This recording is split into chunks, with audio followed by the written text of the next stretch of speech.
Hello mga boss, welcome uli sa ating channel. AutoCAD po uli ang pag-uusapan natin sa video natin ito. Ito pong mga basic commands sa mga beginner ang i-discuss natin. Kaya lang mga boss, bago tayo mag-umpisa sa mga commands na yan, huwag niyo po sana kalimutang pindutin muna pala yung subscribe dito sa maliit pa lang nating channel. Isama nyo na rin po yung like at saka notification bell. Ang una nating pag-uusapan mga boss, itong pag-open ng file, So, file, tapos click natin itong open. So, pag wala tayong nakikitang dialog box mga boss, hindi natin makita yung mga file na gusto nating kunin. Yung dialog box hindi natin mai-open. So, ita-type lang natin yung command na file dia, So, type file tapos sa dia. So ito siya. Tapos ang gagawin natin, value niya is 0. So ilagay natin sa 1, tapos sa enter. Pag nag-open tayo uli, file tapos sa open. So ito na yung dialog box na yan mga boss, Makakapili na tayo ng file na gusto nating i-open, So lumalabas na itong dialog box. Kaya hindi lumalabas yung dialog box natin kanina kasi yung file dia mga boss, ang value niya is hindi siya naka 1. Ang value niya is naka 0 siya. Ayan yung value ng file dia kanina, So naka 0 siya. So pag inopen natin, nag-open tayo ng file, so walang dialog box na lumalabas. Ito 'yon, So kaya pag ganito ang naging problema nyo, ang gawin nyo, i-type nyo yung file dia. So ito 'yon. Now ilagay nyo sa, ang value niya is 1, Then enter, makikita nyo na rito yung dialog box. So makakapili na kayo ng file na gusto nyong i-open. Ang susunod na pag-uusapan natin mga boss na command, itong image frame, So itong image frame na ito, naka-on siya. So kung ayaw nating i-print, itong gilid, yung parang mga line na ito sa gilid niya. So i-type lang natin yung image frame. Ilagay naman natin ngayon yung image frame to 0. Enter. So wala nang image frame na lalabas dito. Hindi na siya mapiprint, So ngayon kung gusto nating i-print yon, So image frame, ilagay lang natin sa 1. So ito yung lumabas uli siya. Ayan yung image frame. Okay, punta tayo sa susunod na topic naman. Ang susunod na pag-uusapan natin mga boss, dito sa mga commands na ito, kung halimbawa naka-experience kayo na halimbawa sineselect natin itong wall na ito, tapos ise-select ko rin ito yung kabila, ang nangyayari, nase-select ito pero ito nade-deselect naman yung isa, Minsan nangyayari ito dahil meron tayong setup na mali, So dapat pagka nag-select ako rito, isinelect ko ito, nase-select din itong isang ito, Ngayon, pagka ganito ang nangyayari, nagse-select kayo pero nade-deselect naman na yung iba. So, meron tayong ise-set dito mga boss. Ito yung pick add command, I-type nyo lang yung pick add. Ito. Tapos, ang value niya, nakalagay yan sa 0. Ilagay nyo sa 2. Ayun, So, pag sinelect nyo ngayon ito, at iselect nyo itong kabila, so hindi na siya nade-deselect itong kabila mga boss, Pag nagse-select kayo, lagi na siyang nase-select. Ayan, Kung napansin nyo, lahat ng sineselect nyo, nase-select na. Ayan, dati kasi pag nag-select tayo, nawawala. So kasi kanina, yung pick add nyo, kaya hindi nase-select yung iba, nakalagay siya sa 0. Ayan, Kaya pag nag-select kayo, ito nakaselect. Pag nag-select naman tayo rito, nade-deselect naman yung kabila, So ang nangyayari, nade-deselect, hindi kayo makapag-select ng maramihan, Kaya ang gawin nyo, i-type nyo yung pick add,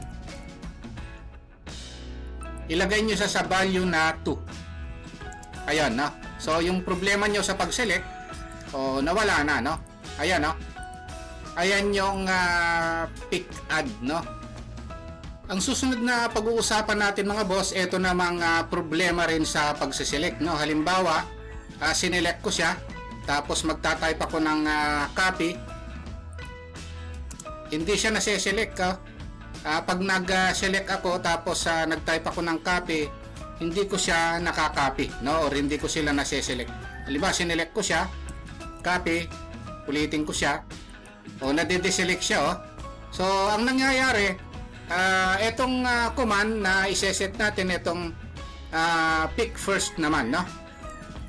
Eto, kung kanina pick add ang problema natin, eto naman ngayon yung pick first naman, no? Etong pick first nakalagay sa 0, so ilalagay natin yan sa 1. Ayan, so para makuha na natin etong dalawang object na gusto nating i-copy, and then sinelect ko na ngayon siya, copy, makakopy ko na ngayon siya. So ayan yan, no? Kanina kasi pag sinelect ko siya at nag-copy ako, nawawala sa pagkakaselect. So ngayon hindi na siya, tuloy-tuloy, no? Kasi nga yung pick first kanina, nakalagay siya sa 0. Ayan, kaya pag nakalagay sa 0 yan, gusto nyo nga i-select ito at nag-command kayo ng kahit na anong command, no? Hindi lang copy, halimbawa erase. Ayan, nawala siya sa pagkakaselect, no? So ang mangyayari kung se-select nyo uli siya, magta-type na naman kayo ng erase or copy uli, ang mangyayari hindi siya selected. So ang gagawin nyo, set nyo lang yung pick first, no? Ito, ilagay nyo lang sa 1. Pag sinelect nyo ngayon siya, maski na erase ang gamitin nyo, copy, move, o kahit na anong command, pwede na siya, no? So ayun naman yung pick first. Okay, punta tayo sa susunod na topic naman. Ang susunod na pag-uusapan natin mga boss, no, dito sa basic command, halimbawa meron tayong rectangle dito at nag-copy tayo. Ayun, no? At gumawa naman tayo ng ibang mga object dito. Kung halimbawa gusto nating alisin yung ibang object dito, pwede nating i-undo. Ayun, no? At aside from undo, kung gusto nating ibalik, pwede nating i-type yung redo naman, no? Ayun. Ngayon ang susunod na topic natin mga boss, ito namang oops. Tingnan natin kung saan natin nagagamit itong oops command, no? Halimbawa, meron akong circle dito. Gagawa ako ng mga circle. Tapos i-erase pala natin itong circle na ito. Tapos gagawa na naman ako dito ng ibang mga circle. O gagawa pa ako ng ibang mga objects. Ngayon kung gusto kong ibalik yung huling in-erase ko, dyan natin magagamit yung command na oops naman, no? O type lang natin yung oops. Ayan, no? Then enter. So lalabas yung circle na huling in-erase ko. Ayan yung command na oops. Kasi kung i-undo natin yon, babalik na siya. Para maiwasan natin na mawala yung ibang mga objects, gamitin na lang natin yung command na oops. Ang susunod na pag-uusapan natin ngayon mga boss dito sa AutoCAD o sa mga AutoCAD command, itong location nitong file na ito, no? Kung halimbawa nalimutan nyo kung saan nakalagay itong file na ito o yung directory niya, no? So meron tayong command na dwg prefix. Ito yon, na.